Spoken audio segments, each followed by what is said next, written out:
సరస్వతి సేవాశ్రమము. దాంట్లో ఒక తాతగారు ఉండేవాళ్ళు. ఆ తాతగారి దగ్గరికి ఈయన శశికుమార్ అనే ఫోటో స్టూడియో గవర్నమెంట్ ఎంప్లాయ్ అని వచ్చేవాడు. వచ్చి వాళ్ళ మేనకోడలో లావణ్య కేర్ టేకర్ లా సెకండరీ చదువుతుంది. దాన్ని హాస్టల్లో కేర్ టేకర్ గా అంటే జాయిన్ చేపించడానికి వచ్చారు. తర్వాత వాళ్ళ వైఫ్ పనిశ్రీ అనే ఆమె వార్డెన్ గా జాయిన్ చేపించడానికి వచ్చారు. తర్వాత ఏమో ఆ తాతగారిని పంపించేశారు హాస్టల్ నుంచి.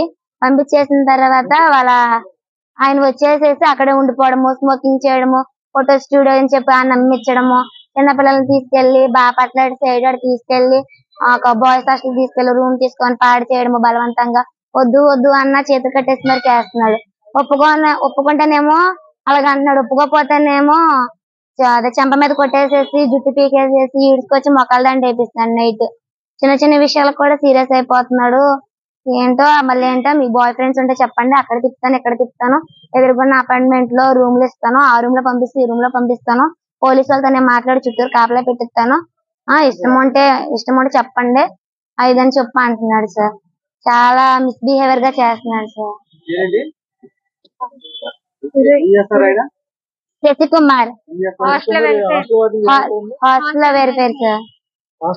గవర్నమెంట్ హస్బెండ్ అవుతాడు సార్.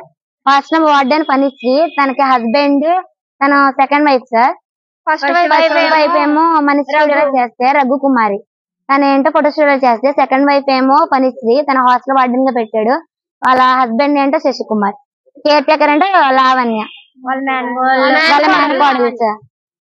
వాళ్ళ కింద పనిచేసే జ్యోతి ఏంటో మాయ మాటలు చెప్పి తీసుకెళ్ళింది సార్. వాళ్ళ అక్క ఏంటో ఇక్కడ ఐస్ చేస్తా ఉంటాయి సార్ పిల్లల్ని. బాపట్ల తీసుకెళ్లాడు సార్. ఫోటోషాప్ అని